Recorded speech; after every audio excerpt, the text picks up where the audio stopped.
তোমরা দেশ চালানোর জন্য দেশ স্থবির করে রাখতে পারো না, কিছু হলো চলতে দিতে হবে, নাহলে যে এখানে আসার কথা, যে দাবিটা মানবে তার এখানে আসতে হলেও তো সময় লাগবে, তার তো রাস্তা দরকার। আপনাদেরকে বলি, ঠিক আছে, শোনো আমাদের শোনো, ঠিক আছে, কালকে পরীক্ষা আছে না তোমাদের? অবশ্যই।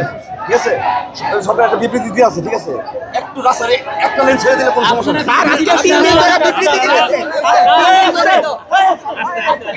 স্যারের অফিসে গিয়ে আমার অফিসে একটু আসবে, অফিসে ভালো হয়।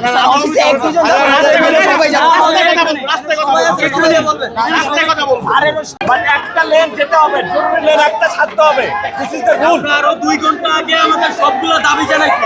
ওই যে স্যারের সাথে কথা হইছে। তুমি একটা কথা বোঝো, তোমরা দেশ চালানোর জন্য দেশ স্থবির করে রাখতে পারো না, কিছু হলো চলতে দিতে হবে, নাহলে যে এখানে আসার কথা, যে দাবিটা মানবে তার এখানে আসতে হলেও তো সময় লাগবে, তার তো রাস্তা দরকার। RICL TMX, যুগের পর যুগ স্থাপনা থাকে মজবুত।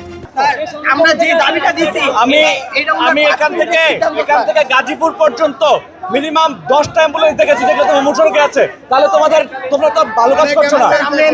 একটা লেন ছাড়তে হবে, ইমার্জেন্সি লেন একটা ছাড়তে হবে। এটা উত্তরবঙ্গ থেকে ঢাকার ডাইরেক্ট যোগাযোগের রাস্তা এখানে। আমরা একটা লেন ছেড়ে দিছি, অন্যান্য গাড়ি বের হচ্ছে। আপনারা যদি বলেন একটা লেন ছাড়ার পরে শুধু অ্যাম্বুলেন্স আর্মির গাড়ি বের হবে, বের কর। না, শুধু অ্যাম্বুলেন্স না, আমরা একটা লেন ছাড়ার কথা বলছি আমরা। একটা লেন, এখানে একটা লেন ছাড়তে হবে, লাইফ লাইন চালু থাকতে হবে, ঠিক আছে স্যার? আচ্ছা স্যার, স্যার, আমরা যে ডিসিশনটা দিছি, মানে আমরা যে দাবিটা দিছি, এটা উনার মানতে 5 মিনিটও লাগবে না। এটা উনার মানতে 5 মিনিটও লাগবে না। উনারা তো কাজ করতেছে। উনারা যদি কইবার চাইছে না, উনারা যদি ডিসিশনটা দিয়ে দেয়, আমাদের এখানে 5 মিনিটও লাগবে না। আমরা চাই না, আমরা রাস্তায় থাকতে চাই না। স্যার, আমাদের কালকে পরীক্ষা স্যার, আমাদের পরীক্ষা। আমি কি বলি না ভাই, আসবে এখানে কথা বলবে, ভাই আমি একটু বলি, ঠিক আছে, আপনাদেরকে বলি, ঠিক আছে, শোনো আমাদের শোনো, ঠিক আছে, কালকে পরীক্ষা আছে না তোমাদের? অবশ্যই।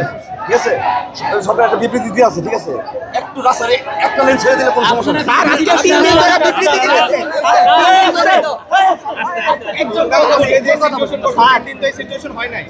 ওইটা তো ওনার সুস্থ মস্তিষ্কে বুঝা উচিত ছিল। উনি যে ডিসিশনগুলো দিতেছিল। আমার কথা শুন। একজন বলো। আঙ্কেল আমার কাছে চাইছে 5 মিনিট, আমি 5 মিনিট চাচ্ছি, পরে আবার বলছে 5 মিনিট, আবার 5 মিনিট চাচ্ছি, কিন্তু আঙ্কেল আমাদের কোনো রেজাল্ট এখন পর্যন্ত দিতে পারে না। ঠিক আছে, মানে আঙ্কেল এখানে একজন লোক আসলে বলছি, আরে ভাই কথা একজন বলি, ঠিক আছে, এই দেশটা সবারই না, সবারই সব মানুষের জীবন দরকার নাই। একজন একটা লেন 5 মিনিট ছাড়ো, 5 মিনিট বন্ধ করবে। আমাদের প্রাইম মিনিস্টার যদি লাইভে এসে বলে আমাদের চলে যেতে, আমাদের আশ্বাস দেয়, তাও আমরা চলে যাব। যদি খালি একটু বলে, তাও আমরা চলে যাব। আমাদের স্যার, আমাদের আশ্বাসটা কি? দিন শেষে আমরা যেখানে এতজন ছিলাম, এইটুকুর আশ্বাসটা কি স্যার? কালকে 17,000 শিক্ষার্থী পরীক্ষা দিতে পারে না, ওদের আশ্বাসটা কি স্যার? সব পরীক্ষা দিতে পারে নাই, না। তার জন্য ব্যবস্থা করা হইতাছে। কি ব্যবস্থা নিতে যায় নাই তো? ঠিক আছে, এটা ব্যবস্থা হইতাছে। কালকে যে স্যার এই যে ভিজা পরীক্ষা দিছে, আমার যে ফ্রেন্ডরা অসুস্থ হইছে, ওদের কি হবে? হয়তো পরীক্ষা খারাপ হয়েছে,